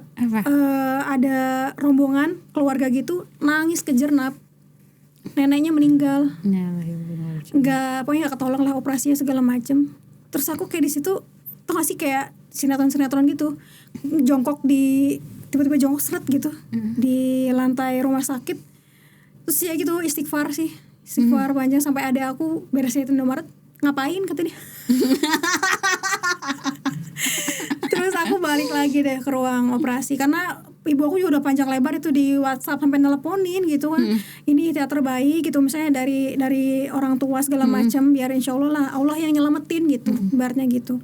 Ya udah akhirnya balik lah segala macam. Insya Allah gitu. Tete aku mau nanya soal proses. Tete kan dari pertama diagnosa nih sampai operasi pertama itu berapa lama? Diagnosa itu kan nggak langsung operasi kan, vonisnya itu nggak langsung. Oh, Tete langsung operasi. Jadi ngiranya kan itu tumor jinak doang. Tumor jinak doang. Terus ya udah aku nggak ada pikir panjang, orang tua juga ya udah operasi aja lah gitu. Ternyata waktu dibawa ke lab yang lebih besar, rumah sakit lebih besar. Iya, ngerti. Ternyata hasilnya cancer. Dan itu harus operasi lagi sebenarnya 2 minggu setelah itu. Tapi aku minta pending, minta ke dokter. Dok boleh nggak kasih aku waktu berapa lama kata dokter. Sampai aku siap dok, katanya gitu kan. Siap, ya udah. Akhirnya dibolehin tapi kayak sebulan sekali tuh harus USG. Nah, ya ngelihat kan perkembangannya gimana segala macem. Nah waktu itu aku 3 bulan pending dari operasi pertama ke operasi yang kedua ini gitu. Terus di situ akhirnya di bulan ketiga pokoknya aku tuh bukannya diem, bukannya pending sengaja, jadi aku tuh nyari motivasi apa yang ya Allah, alasan apa yang terbaik yang sehingga aku tuh benar-benar harus operasi lagi gitu. Kayak apa sih gitu kan, zaman itu kan masih ini ya tabu banget karena masih muda, cancer kayak kesannya tuh mana orang nggak tahu ya, masa sih masih muda kena kanker gitu, orang nggak pada percaya. Bahkan informasi edukasi di Google juga udah masih jarang gitu saat itu. Aku nemu di blog sih waktu itu, blog seseorang ya, jadi inspirasi aku banget. Dan beliau tuh step by stepnya tuh sama banget gitu, aku ngikutin beliau banget gitu. Nah waktu itu aku setiap USG aku tanyain dari ujung poli ke ujungnya lagi, ibu sakit apa, pengobatannya apa, udah berapa lama, aku tanyain karena gimana ya, aku tuh ngadepin itu kayak kalau ke orang yang sehat tuh, ke orang awam lah, even bapak ibuku kan nggak paham ya beliau nggak ngerasain gimana gitu. Aku tuh pengen ngelihat dari sisi sesama pasien yang juga berjuang survive-nya gimana, apakah bisa sembuh atau enggak sih gitu segala macam. Meskipun penyakitnya beda-beda ya, aneh-aneh gitu ya, yang lainnya gitu, ada yang sakit nodula, kista segala macam. Aku tanyain itu selama 3 bulan. Jadi setiap ke poli aku udah rutin nanyain ke setiap orang kan gitu, sampai akhirnya aku ngerasa oh mungkin udah ini jalannya, udah siap, aku balik ke dokter. Terus dokterku yang tadi ngasih wejangan gitu ya, nasihatnya waktu itu yang bilang kalau ini alarm dan lain sebagainya, beliau cuma nanya gini, kamu dapetin apa aja kemarin? Terus aku bilang cuman, dok aku nyari motivasi. Udah dapet, udah kataku. Terus akhirnya dokternya bilang, ya udah mungkin ini udah waktunya yang terbaik gitu kan ya, maksudnya daripada nanti kelamaan apa segala macem. Ya udah akhirnya dengan bismillah, dan dokter juga waktu itu sungguh sangat membantu lah, karena beliau kan ketika mau operasi pun diajak berdoa bareng segala macem gitu. Jadi istilahnya aku tuh menutup mata tuh dengan doa lah gitu ya. Bahkan ketika sadar pun kenapa aku tuh sampai takut aku udah di alam kubur tau. Jadi pas ketika melek gitu matanya tuh kayak la ilaha illallah Muhammad Rasulullah, la ilaha illallah gitu. Karena takutnya di mana gitu. Tapi alhamdulillahnya sehat walafiat gitu, meskipun pemulihannya cukup lama ya gitulah pokoknya. Tete, will you tell me kansernya Tete itu kanker kayak gimana sih? Kansernya itu namanya kanker tiroid papiler ya gitu. Kalau dokter-dokter bilang sebenarnya ini tuh kanker yang baik. Tapi mana ada kanker yang baik. Kanker yang baik. Ya jadi kankernya itu kalau aku sih alhamdulillahnya ditemukannya deteksi stadium awal banget lah. Dini ya. Dini banget gitu alhamdulillah. Jadi masih bisa ditangani meskipun harus 2 kali operasi, dan ada namanya tuh terapinya tuh ablasi, terapi nuklir. Jadi Di kelenjar tiroid apanya? kankernya. Iya di sini Di sini, bawah. Gitu. Nah aku nggak di kemo. Alhamdulillahnya untuk kanker tiroid ini yang diferensiasinya baik ya, itu tidak perlu di kemo. Jadi cukup di ablasi aja. Jadi kita diminumin nuklir tuh. Aslina, aduh kayak Godzilla dong. Wallahi. I'm sorry. Terus komen lagi dia Pak. Iya Godzilla. Jadi kalau radiasi yang lain tuh kan alat mancarin ke badan kan. Kalau ini kita yang memancarkan radiasi, Nap. Iya. Wallahi. Jadi kita tuh diisolasi. Aku 4 hari 3 malam di Poli Kedokteran Nuklir RSAS. Di situ karena badan kita mancar radiasi Ada kan. Kedokteran nuklir. Kedokteran nuklir. Iya. Oh, Masya ada. Allah. Bahkan dokter itu Iya aku nggak- baru tahu. Asli. ada guys. Terus dia tuh dokter aja nggak bisa ketemu kita selama 3 hari itu. Kalau misalnya mau dikasih makan tuh kayak penjara tau nggak? Tak tak tak tak. Terus pegawainya tuh ngasih di luar pintu gitu, terus kita ngambil gitu. Terus yang datang ke dekat pintu kita tuh pakai ini rompi anti radiasi. Oh. Ya saking karena kita berbahaya ya. Tapi bukannya Apa? nuklir penyebab kanker. Ini justru nuklir Justru dibuat iya. Sekarang nuklir bisa dipakai buat ini tahu diagnostik angka kanker sama pengobatan jantung juga. Udah mantep deh sekarang. Masya Allah benar-benar. Gitu. Jadi di radiasi gitulah. Badan kita perkembangan. memancarkan radiasi tersebut. Medis. Ya luar biasa. Jadi ya gitu. Tapi ya efeknya nggak seberat kemo sih alhamdulillah. Alhamdulillah. Jadi cuman mual hebat. Cuman kan saking mualnya tuh kalau dimuntahin sayang ya, puluhan juta nih. Puluhan juta. Terus kan yang diobatin tuh kesini Gue kan. kira karena ini susah didapat atau karena iya puluhan juta. Iya bener dong. Puluhan juta, di sini kan. Terus kayak kalau muntah masa dia langsung keluar semua kan, mana ngobatin di sini kan. Jadi aku tuh tahan banget. Tapi emang Allah tuh bener-bener ya setiap kesulitan pasti ada kemudahan ya. Aku tuh waktu itu sekamar sama nenek-nenek sepuh banget, 60-an ke atas lah gitu. Masya Allah. Yang bikin aku nggak muntah tuh beliau. Karena beliau tidak muntah. Karena beliau tidak muntah. Malu ya. Kesannya nggak ada motivasinya. Enggak, diajak ngobrol segala macem, panjang lebar lah sampai nenek itu bilang akhirnya, Neng ayo kita sembuh bareng-bareng. Jadi jangan muntah. Ini mau apa gitu. Waktu itu neneknya nawarin segala macem yang beliau bawa lah ya, buah jeruk apa segala macem biar gak muntah gitu. Di situ akhirnya aku ya udah gimana ceritanya buat semangat biar nggak muntah gitu, karena kalau kita mau keluar dari ruangan itu ya kita tuh harus sehari tuh nggak tahu berapa kali buang air kecil, jadi harus minum tuh nggak botol 1.500 mili 4 biji sehari. 4 Emang biji. itu tiga botol itu emang ngebuat haus atau memang harus minum? Enggak, harus minum biar terus pipis biar radiasinya keluar. Kayak gitu, jadi emang di dropin kayak gitulah pokoknya. Nah pokoknya disitulah ya, cuman itu alhamdulillahnya lagi.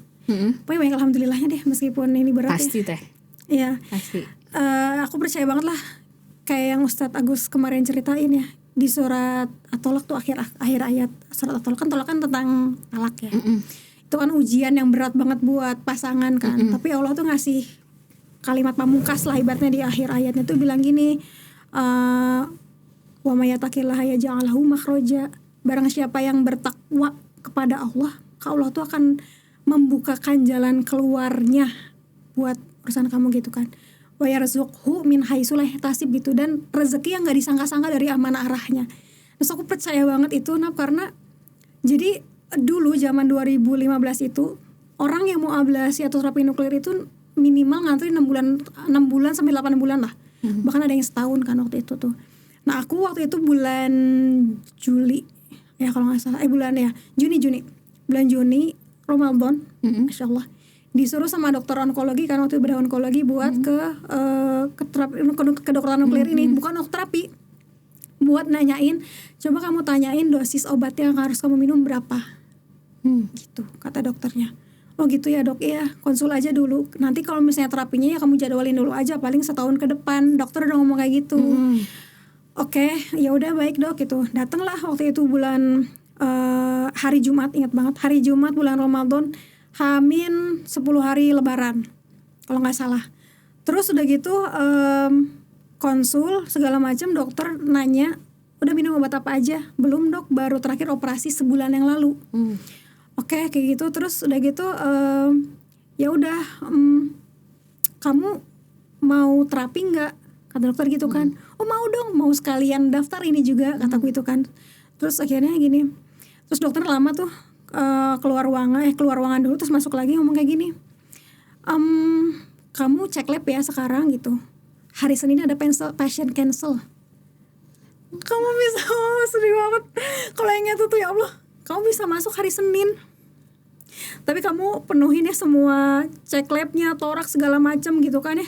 So kayak gini, ya Allah, ujiannya tuh berat tapi Allah juga ngasih kemudahan itu gitu ya. Terus aku kayak di situ diem ya, kayak beneran dok gitu, langsung terapi gitu, langsung iya gitu kan. Dan akhirnya qadarullah banget, alhamdulillah dengan izin Allah itu semua berjalan lancar. Hari Senin aku masuk ke ruangan terapi nuklir itu dan diisolasi selama 4 hari, dan alhamdulillah hasilnya langsung 0 kanker ya, tumor markernya gitu kan ya, masya Allah. Jadi di situ kayak aku percaya banget lah gitu ya.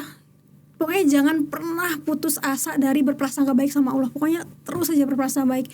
Meskipun kamu kayak di fasenya kayaknya aku tuh ngerasain itu jalannya jelek banget sih ya Allah gitu. Kenapa ujiannya kayak gini gitu? Kenapa aku nggak bisa kayak teman-teman aku yang ngeraih cita-citanya di usia segini segala macam gitu? Tapi Allah tuh ngasih kayak berkali-kali apa sih penawar gitu, Nap. Jadi ketika aku lagi sedih banget tuh tiba-tiba itu kan bahagianya udah ngelebih-lebihin kayak bahagia dapat apa gitu kan, reward segala macam. Bahkan even kalau misalnya kita ngasih bayar berapapun, kalau misalnya emang jadwalnya nggak ada yang kosong kan tetap nggak bisa kan gitu. Makanya di situ kayak aku alhamdulillah banget, ya ini rezeki deh dari Allah gitu. Merinding. Masya Allah Teteh. Teteh, aku tadi menarik deh ketika Teteh ngomong soal ketika teman-teman aku sudah aku dapat ujian ini. Menghambatkah penyakit itu, proses itu, masa-masa itu menghambat hidup Teteh, menghambat terhenti hidup? Emang iya ketika Pastilah. sakit kita bolak-balik rumah sakit. Pasien BPJS aja hidupnya terhenti karena dia pasien BPJS. Karena 1 harian tuh terhenti literally dari pagi sampai sore tuh di rumah sakit tuh ya. Itu terhenti 1 hari. Semua aktivitas yang lain terhenti gitu. Apalagi Teteh it's cancer, pasti waktunya panjang, lama, proses yang lama gitu. Membuat hidup Teteh terhenti sejenak. Hidup terhenti, it's part of your life, tapi maksudnya hidup yang biasa Teteh lakukan. Ya. Sempat terhenti ya karena waktu itu lagi mau skripsian. Belum lulus Teteh tuh waktu itu kan diploma 3 udah lulus, terus aku kerja kan, terus itu kerja sambil kuliah di S1 tahap itu tuh ya. Nah waktu itu akhirnya berhenti dulu karena aku sempat waktu itu habis operasi maksain kuliah, mau pingsan, lemes banget kan. Terus juga waktu itu range ke rumah sakit itu kayak sebulan sekali udah pasti ke rumah sakit, dan itu kayak seharian penuh gitu. Meskipun waktu itu zamannya belum BPJS gak sih? Waktu itu kayak baru-baru fase peralihan antara yang asuransi dan ke BPJS segala macam gitu. Itu sempat terhenti sekitar berapa ya, 6 bulanan. 6 bulanan untuk kayak fokus dulu sama diri sendiri lah ibaratnya gitu. Nah di situ untungnya waktu itu medsos belum kencang kayak sekarang ya. Jadi aku aku tidak bisa ngepoin pencapaian orang-orang segala macam ya. Jadi aku tidak merasa untuk tertinggal atau apa gitu. Cuman memang beberapa capaian hidup mungkin agak dimundurin sedikit gitu segala macam. Dan terutama kan aku berobatnya bukan berobat terus langsung sembuh. Nah, jadi fase kanker itu ada 5 tahun setelah pengobatan juga, sampai kamu dinyatakan cancer free kalau kata dokter. Jadi aku selama 5 tahun itu dari mulai 3 bulan sekali ke rumah sakit, 6 bulan sekali ke rumah sakit, setahun sekali, sampai akhirnya 2 tahun sekali, sampai akhirnya bisa dinyatakan nggak harus ke rumah sakit lagi. Sekarang masih tapi kontrol, cuman kayak ngecek udah bersih, udah bagus gitu sama sekarang gitu, sampai dinyatakan cancer free. Masya Allah, you are cancer free. Tapi dokter ngomong gini, bukan sembuh, bukan enggak. Pas di tahun ke-5 beliau ngomong kayak gini, Kak, Masya Allah nih hasil labnya keren. Hasil labnya keren. Bisa nih bisa dikurangin nih ke rumah sakitnya gitu. Terus aku memutuskan, aku kayak mikir gini, oh mungkin sekarang patokannya bukan sembuh, karena kan aku punya riwayat, otomatis kayak semua yang aku yang aku lakukan pasti ada kaitannya sama kelenjar ini kan gitu. Jadi bukan sembuh tapi sehat yang keren kali ya dok gitu. Terus akhirnya dokter, iya nih udah keren, ya udah alhamdulillah. Makanya aku di hari itu mendapatkan hasil cancer free, aku nangis sekuat-kuatnya. Insya Allah yang di rumah sakit itu yang aku gak sadar karena saking bahagianya gitu, saking ya Allah ini yang aku cita-citakan gitu, yang aku doa-doakan kemarin-kemarin, karena banyak pencapaian hidup yang aku harus undur. Bahkan even ada yang melamar sebenarnya di fase pengobatan itu. Tapi aku merasa kayak mental aku belum cukup siap gitu ketika aku harus berjuang bolak-balik ke rumah sakit dan segala macamnya gitu. Terus aku merasa kayak belum terlalu untuk bisa gitu membagi waktu aku untuk itu gitu. Dan itu menurut aku hal-hal yang harus aku pendam dulu kayak sebelumnya gitu ya, nggak kayak orang-orang lain gitu. Makanya ketika orang satu-satu udah nikah, punya anak gitu, aku kemarin doanya cuman pengen sehat ya Allah gitu, pengen lihat ibu senyum, karena udah banyak hari-hari yang ibu lewatkan dengan nangis gak bisa tidur karena ngeliat anaknya. Makanya aku sejak umur 22 itu aku udah gak pernah lagi ngajak ibu ke rumah sakit. Biar aku yang ngurus sendiri, biar aku yang menghadapi itu sendiri. Untuk itulah aku nyari orang yang sama kayak aku ya, nyari komunitas, nyari teman-teman yang bisa aku ajak sharing gitu, supaya ibu sama bapak tidur tenang lah ibaratnya gitu ya, hidup dengan tenang. Biarlah anaknya yang berjuang sendirian. Bukan berarti sendirian, tapi maksudnya supportku tuh cukup dengan melihat mereka senyum aja, nggak usah pikirin aku hasil labnya gimana. Karena pernah satu kali aku keceplosan ya, bu hasil labnya yang ininya jelek. Terus ibu tuh kayak gimana ya, asam lambungnya langsung naik di situ aku kayak mungkin udah aku salah gitu, kemarin aku salah. So kira aku hibur ibu, nggak apa-apa, ini cuma sebentar aja, nanti bisa balik lagi kalau misalnya makannya udah benar misalnya gitu, atau misalnya aku terapi lagi insya Allah sembuh gitu. Makanya sampai sekarang pun kalau misalnya berobat kan sendiri ya sendiri, meskipun ditanya pasiennya mana, saya dok gitu. Kalau pasiennya dibawa, saya dok gitu. Jadi ya itulah perjuangannya ya gitu. Insya Allah Teteh. Aku jadi mau cerita dikit boleh nggak? Aku agak relate sama yang Teteh bilang tadi soal demi orang tua ya Teh. Aku juga kan ya sakit lah. Aku pernah operasi di daerah ovarium. Aku itu mikirnya masa depan dong. Masa depan dong, aku bakal punya anak atau enggak gitu kan. Kalau tidak punya anak, apakah aku bisa menikah atau tidak, apakah ada laki-laki yang menerima aku atau tidak gitu. Aku belum 21 tahun waktu itu. Jadi tanda tangan itu benar-benar tanda tangan orang tua, masih tanda tangan Umi, bukan aku. Nggak boleh itu, gimana sih 21 sebelum 20 tahun tuh udah dewasa, harusnya aku bisa menentukan diriku sendiri. Gimana itu tuh harus direvisi itu. Itu peraturannya. Aku juga nggak tahu apakah itu peraturan di rumah sakitku saja atau yang peraturan di seluruh Indonesia seluruh Indonesia ini ya Teh. Oke. Jadi belum 21 tahun yang tanda tangan Umi, semuanya apakah diangkat atau tidak ininya, organ ini atau diangkat atau tidak gitu. Jadi I didn't want it. Aku nggak mau, aku takut dan segala macam itu karena mikirnya masa depan. Apakah akan ada yang mau sama aku, apakah akan aku punya anak atau tidak ya gitu. Itu umur 21, sekarang aku udah 29, ya udah nggak mikir gitu lagi. Tapi pada saat itu mikirnya kayak gitu. Kemudian jadi yang harus tanda tangan Umi, mau nggak mau harus mau. Tapi ketika aku merefleksi kembali ke masa itu, aku nganggap egois banget sih, kan tubuh gue gitu, my body my choice gitu. gitu. Tapi ketika aku melihat itu kembali, lo yang egois gitu. Lo belum tentu, masa depan lo tuh belum tentu, belum pasti, nggak tahu gitu. Bisa ini besok lo mati. Tapi ini ada orang yang pengen lo tetap hidup karena dia sayang sama lo. Dia yang bawa lo ke dunia ini gitu. Dia nggak bisa lihat lo sakit gitu. Ya udah, rasanya kayak berdosa banget gitu. Dulu pernah mikir, pernah marah gitu. Ayo dia nangis. Kayaknya sama deh keputusan operasi aku juga waktu itu kan orang tua ya yang masih tanda tangan orang tua, karena aku asuransinya masih ikut sama orang tua, umurnya belum lepas pokoknya setelah 22 baru lepas waktu itu.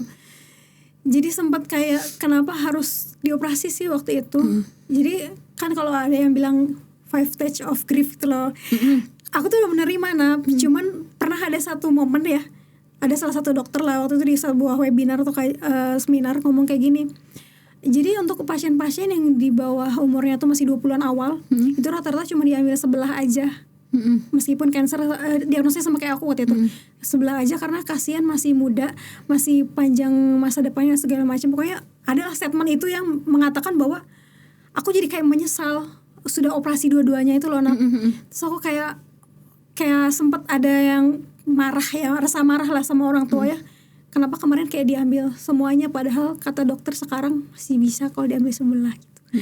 Ada rasa gitu. Cuman aku juga berpikir apakah aku masih ada sekarang kalau misalnya saat itu. We never know. Iya. We should thank them. Kita harus bersyukur banget sama orang tua kita untuk setiap keputusan baik yang mereka ambil buat kita, Teh. Iya benar. Yang saat itu kita anggap gak baik, tapi bertahun-tahun setelahnya kita, oh yeah, that's why. Kita tuh nggak tahu, tapi ya orang tua mungkin saat itu lebih tahu ya. Dan Allah lebih maha tahu banget lah. Jadi yang terbaik. Tapi pernah juga gak ngerasa kayak aku tadi? Ya aku kan emang jelas ya ovarium. Teteh dengan segala sakitnya pernah gak ngerasa, gue takut sama masa depan gue, ntar gak ada yang mau sama gue gitu-gitu, pernah? Kenapa aku di ruangan onkologi itu yang aku nangisin itu, Nap? Aku bilang sama dokter kan kelenjar tiroid itu fungsinya mengatur metabolisme tubuh, Nap. Nggak cuman suhu tubuh, nggak cuman berat badan, even reproduksi pun ngaruh ke semenikan, kalsium lah segala macam gitu. So aku ngomong dokter gini, dok aku tuh belum nikah, aku belum lulus kuliah, aku belum punya anak, aku maksudnya masih ada nggak orang yang mau nerima aku dengan kondisi kayak gini gitu kalau misalnya aku operasi. Itu yang aku omongin ke dokter saat itu, karena masih terlalu muda gitu. Gimana kalau ngantri di poli tuh sepuh-sepuh kan, Nap? So aku tuh kayak kalau misalnya tiap ditanyain sama orang tuh kayak yang sakit siapa gitu, saya Bu gitu. Terus nggak percaya kan gitu, masa sih gitu kan segala macam. Nah itu yang aku omongin ke dokter gitu. Terus takutnya tuh waktu itu takut nggak bisa haid lagi, takut apa segala macam gitu. Tapi makanya dokter bilang Allah itu ngasih tahu sekarang karena mau nyelamatin kamu gitu. Nggak apa-apa kalau misalnya rasanya mungkin berat atau segala macam, tapi izinkan saya untuk membantu menyelamatkan kamu, kata dokter kayak gitu. Dan alhamdulillah meskipun sampai usia sekarang belum menikah gitu ya, tapi semua yang kutakutkan itu nggak terjadi, Nap. Haid masih normal, masih lancar gitu kan ya, hidup juga masih sehat walafiat, benar-benar kayak normal, tapi versinya mungkin lebih baru aja gitu. Cuman memang kadang-kadang kalau misalnya lagi di fase yang kan hidup nggak mungkin happy terus, ada fasenya lagi sedih gitu kan. Pernah waktu itu di poli, Nap, lagi nunggu, tiba-tiba ada ibu-ibu nanya, siapa yang sakit gitu kan. Saya Bu gitu kan, saya mau ke polinuklir, kataku gitu. Sakit apa? Sakit tiroid. Cina. Oh gitu kata ibunya. Terus ibunya tuh nyerocos gitu kan, ngomong panjang lebar, gimana kalau misalnya kamu ditawarin herbal lagi biasa. Kamu ke Antapani aja, ngomong gitu kan. Ada pokoknya ada tawon gitu lah, pakai tawon segala macam gitu. Nanti benjolannya tuh bisa kempes pakai itu gitu. Sayang kamu masih muda, nanti kalau misalnya dioperasi nanti nggak bisa, harus minum obat seumur hidup gitu kan. Terus udah gitu kasihan nanti badannya segala macam gitu. Padahal di saat beliau ngomong itu aku tuh udah operasi, Nap. Dan aku udah minum obat setiap hari gitu kan. Dan di tahap yang aku udah nerima tuh, aku pikir aku udah sangat ikhlas gitu ya, tapi kesayat lagi gitu kayak. Terus aku di pos itu kayak nggak sengaja, ya udah nangis aja gitu, nangis gitu. Ya mungkin ini ujian dari Allahnya gitu, tapi maksudnya ya setelah itu ya harus bangkit lagi lah gitu. Kalau keputusannya kemarin itu nggak salah gitu, harus diingat nggak salah, nggak ada yang salah gitu. Dan ketika diputar balik, misalnya diputar waktu pun, aku tidak akan pernah menyesali apa yang terjadi kemarin-kemarin lah gitu. Apa yang terjadi gitu. Maksudnya ya udah. Aku juga. mau ngomongin ini. Ini menarik. Kita dari tadi kita sama-sama usianya. Aku tahun ini 30. Oh my god. 31. Tahun ini 31. Aku tahun ini 30. Not that I care. Iya. Bukannya aku peduli atau gimana, because I am fine, insyaallah. Tapi bohong banget kalau kita bilang gak pernah ngerasa kayak gak pernah yang tadi Tata bilang gak pernah ngerasa kayak temen gue udah kayak gini. Itu bohong banget. Bohong banget ya sih. Ngelihat anak kecil lewat aja nap. Iya. Nyes gitu. Oh pengen gitu ya. Kapan gitu. Pernah kan Teh? Pernah. Aku juga pernah bohong banget kalau aku bilang I'm fine. Yeah, I am fine. Fine. But there are points. Kalau buat aku tuh aku kan udah lama nggak lama sih. Kan aku 2020 pulang ke Medan. Terus kembali establish sebagai anak rumahan, kembali gitu di rumah sama Umi, ada keluarga. Terus kembali merantau kembali 2022 akhir. Jadi ngerasa kesepian. Itu tek banget Teh. Kerasa banget. Anaknya extrovert banget ya. Anaknya extrovert banget. Aku kerasa banget di kosan, di rumah di Bandung sendiri. Tiba-tiba gak ada orang gitu, ketika pulang tidak ada siapa-siapa itu, oh my god, dang, Allah. Bukannya aku merasa tidak dibersamai sama Allah, tapi it's iya. Gitu. Gak enak, pokoknya gak enak. Aku pengen pulang ke rumah ada orang gitu, ada Umi, kayak kalau di Medan ada Umi segala macam gitu. Ketika kembali merantau sendiri itu kerasa banget aku nggak suka, aku tidak menyukai itu, dan it takes time for me untuk kembali enjoying life as anak kosan kembali seperti dulu, seperti 2020 sebelumnya gitu. Itu cukup membuat aku merasa ya Allah kok gue gini sih. Apalagi Besti udah pernah nikah ya. Iya semua, hampir semua. Masih ada gitu yang belum nikah. Di absen sama dia. Siapa ya? Ya teman-teman segeng aku lah ya, seangkatan. Masih ada enggak deh? Kayak cuman aku ya. Nah, Tata emang masih banyak. Parah banget. Makanya aku ngerasa lebih tenang sebenarnya. Karena di atas aku masih lebih banyak lagi. Teh serius, aku tuh ngerasa kayak gue beneran harus nikah tuh bener-bener waktu Teh Cika nikah. Teh Cika nih adalah patokan seluruh ukti Unpad. Masya Allah. Iya kan? Iya. Allahu Akbar Teh Cika. Makanya pas beliau mengasih undangan apa gitu kayak udah waktunya nih. Aku ngerasa aman dan nyaman banget waktu Teh nikah. Oh gak masih ada Teh Cika gitu.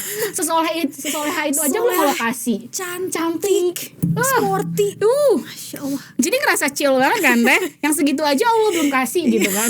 Yang suspek itu gitu. Jadi lo tenang aja lah Nabila. Allah pasti tahu yang terbaik. Tapi begitu Teh Cika nikah, apakah ini sudah waktunya untukku? Gitu Allah. Jadi itu aku ngerasa kayak gitu.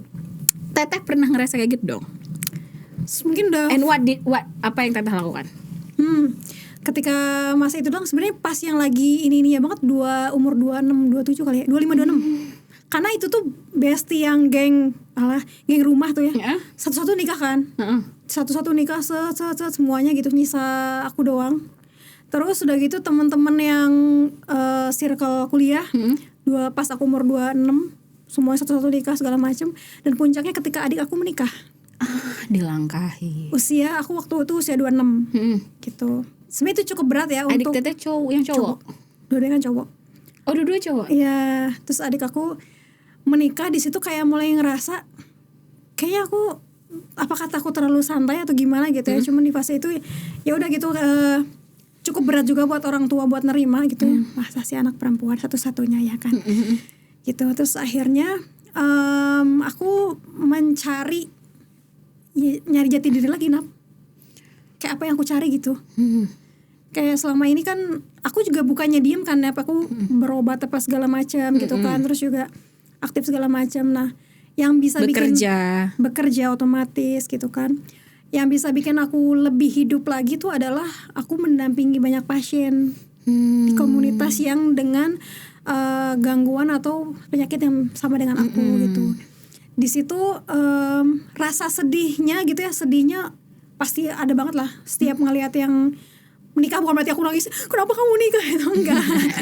Tapi ada kayak rasa ya Allah aku kapan gitu aku berkali-kali menanyakan, ya Allah apakah aku ini tuh kenapa sih telat gitu, kenapa sih Allah tuh telat ngasih jodohnya gitu kan. Terus ketika aku berpikir Allah itu terlambat ngasih aku jodoh, terlambat ngasih aku kehidupan rumah tangga yang aku impikan, nyatanya tuh Allah tuh nggak pernah telat menyelamatkan aku dari kanker yang begitu mengerikan gitu. Jadi kayak gak ada alasan lagi gitu aku buat kayak nagih Allah, ya Allah kenapa aku kapan nggak ada gitu.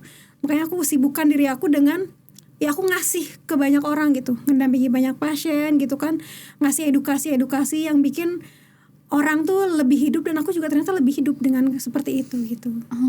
Jadi daripada habis untuk diri sendiri, aku lebih baik kayak ngasih, memberi ke orang lain agar ya akunya kayak tersirami lagi dan aku lebih tumbuh. Masya Allah. Yayasan apa sih Teh? Namanya Pita Tosca Indonesia. Pita Tosca Indonesia. Isinya pasien-pasien dengan gangguan tiroid. Masya Allah. Teh di situ tuh Pengurus pusatnya sih ya. Pengurus pusatnya berarti di Bandung? Enggak, atau remote? Karena kan ketuanya, foundernya ada di Jogja gitu, terus komandernya di mana, terus anggota-anggota lainnya juga berada di Jabodetabek gitu kan. Tapi kalau misalnya kita rakernas ngumpul di satu kota gitu untuk ngurusin yaitu ribuan pasien dan segala macamnya gitu. Bahkan kita kayak regulasi baru tentang pengobatan segala macam itu juga kita update gitu. Kayak rumah sakit mana nih yang ada muncul baru kedokteran nuklir, kita informasiin lah ke anggota gitu biar kita tuh teredukasi lah, biar nggak kayak kita lah gitu yang sedikit informasi kan gitu. Sekarang alhamdulillah. Pita Tosca Indonesia. Ya. Emang Tosca warnanya kanker tiroid? Sebenarnya kanker tiroid itu warnanya 3 ya, Tosca, ungu sama satu lagi apa ya, pokoknya 3 warna deh. Pink, ungu sama Tosca gitu. Cuma Pink bukannya breast cancer? Iya, tapi itu Pita tuh apa sih, kanker tiroid itu 3 warna. Oke. Jadi garis mananya ungu, garis mananya pink, garis mananya Tosca. Oh. Kita ngambil salah satu aja. Kita Tosca. Iya. Masya Allah Teteh. Begitulah. Yayasan Pita Tosca. Pita Yang Tosca. kepo-kepo ada di Instagram. @PitaTosca. Yang mungkin Pakai C. punya sakit yang sama Ya. atau keluarga dengan sakit yang sama, Ya. bisa Segala ke situ, macam Teteh. gangguan tiroid bisa di situ. You will not feel lonely anymore. Iya. Kami akan membersamaimu. Masya Allah. Ngapain aja sih Teteh biasa di situ? Biasanya sebenarnya kalau dulu sering ada seminar offline ya di berbagai kota termasuk di Bandung, terus juga gathering anggota gitu kan. Karena lebih banyak di WhatsApp ya. Jadi kan kalau misalnya kita mau ada gejala apa nih bisa langsung sharing di grup aja.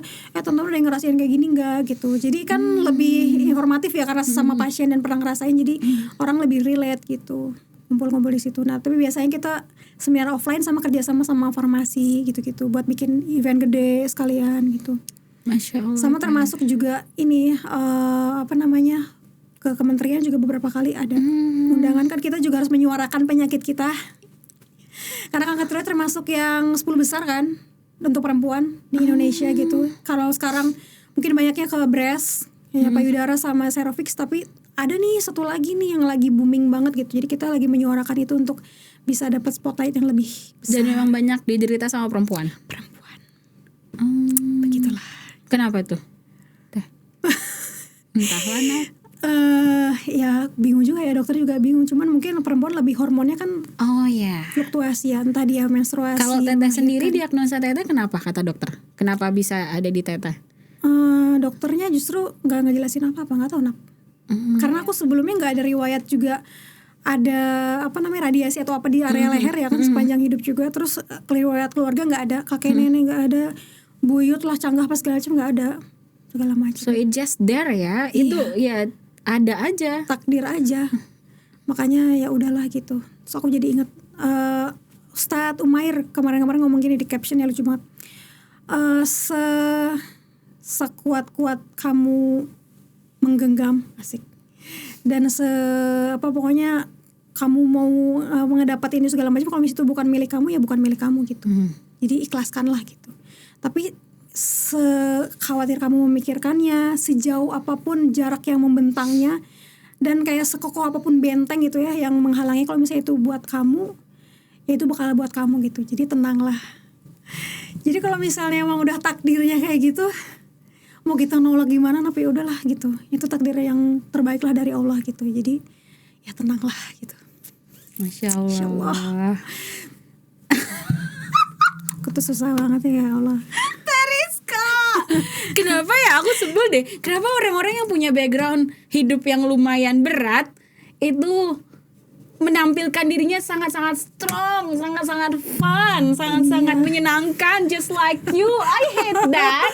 Terus ketika dikorek, ternyata hidupnya Ya, kenapa Kenapa gak sih? suka tahu menampilkan kesedihan di depan orang tuh gak I suka. know, but still, I believe that it's also because Iya. it's your character. Iya. Emang karakternya Teriska dengan ada sakit atau tidak, because you don't define by your penyakit dong, Oke, ya kan, betul. by your illness dong, kan, because you are a strong, cool, awesome, gorgeous woman, Saliha. I know that, I know Masya gitu. Allah, ya. Tapi tuh banyak banget orang-orang yang itu yang katanya orang-orang yang ketawanya paling kencang di depan, paling nangisnya paling kencang juga di belakang, katanya Ya, sih lukanya gitu. paling berat ya. Katanya sih gitu.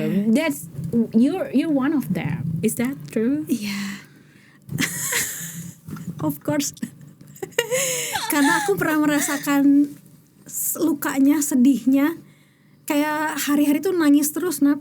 Aku 6 bulan tuh nangis, Nap. Jadi kayak misalnya di jalan nih, dari rumah ke kantor nangis, dari kantor ke kampus nangis, tapi pas di kantor sama di kampus tuh pelawak. Ngerti nggak?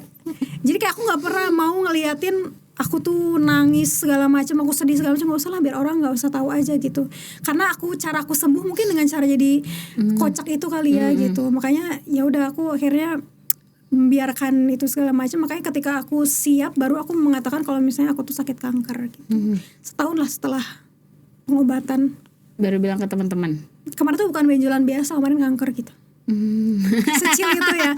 Saya kalau aku cerita di tahun aku berobat, nah pasti aku nangis-nangis. Iya. Kayak aku gitu kayak aku nggak bisa deh gitu tampil yang sesedih itu gitu di depan orang-orang gitu. Makanya ketika aku membranding di Instagram ya untuk personal branding, kok jadi Cancer cancer survivor.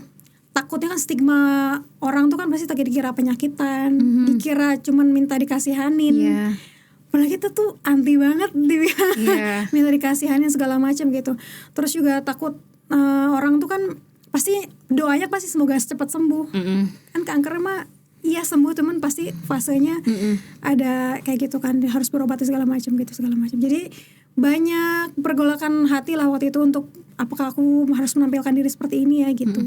Dan ternyata ya namanya manusia ya gitu. Ketika aku mendampingi banyak pasien gitu ya di komunitas gitu, manusia tuh emang fitrahnya butuh teladan gitu, butuh sosok ya. Sebagaimana kita butuh Nabi Muhammad gitu untuk menjalankan hidup kita, asik. Nah orang-orang juga yang pasien itu butuh sosok beneran gitu, manusia beneran yang mengalami penyakit yang sama tapi bisa survive. Mana sih buktinya gitu. Yes. Memang bisa normal, senormal apa, kayak gimana gitu. Emang udah dibelek 2 kali masih bisa kerja, masih bisa apa gitu. Dan akhirnya aku ya udahlah, aku keluar aja dari gua gitu. Terus aku menampilkan diri bisa sehat loh kayak aku gitu. Bisa loh, bisa aktivitas normal lagi gitu segala macam. Makanya jangan takut berobat gitu. Begitulah kisahnya. Oh gitu ya Teh. Masya Allah Teh Rizka, begitulah. barakallah Teteh. Ada satu lagi yang mau tanya soal sakitnya Teteh. Adakah perasaan, it's a heavy thing, ini kan berat ya. Adakah perasaan Teteh ingin menjauh gitu dari Allah karena marah gitu? Kenapa gue, Allah, aku nggak mau sholat lagi gitu. Karena aku buat apa sholat, gue dikasih kayak gini sama Allah gitu. Orang-orang di luar sana justru yang nggak sholat kok kayaknya hidupnya happy gitu. aja. Yang kayak gitu-gitu pernah nggak sih Teh? Because karena aku pernah nggak bener-bener sampai nggak sholat, tapi punya perasaan marah yang marah ke Allah ya. apa sih yang gue nggak ngelakuin hal yang benar selama ini, gue nggak soleha ya, perasaan gue nurutin semua keinginan Allah, dia kok Allah kayak gini sama gue. Itu tuh aku pernah tapi nggak benar-benar aku jadi tidak sholat atau aku membuka jilbab. Iya, aku pernah di fase yang aku tidak pernah nanya ya, aku tidak pernah bilang Allah nggak adil, nggak pernah. Tapi yang pertanyaan aku, ya Allah kenapa saya? Kenapa aku gitu?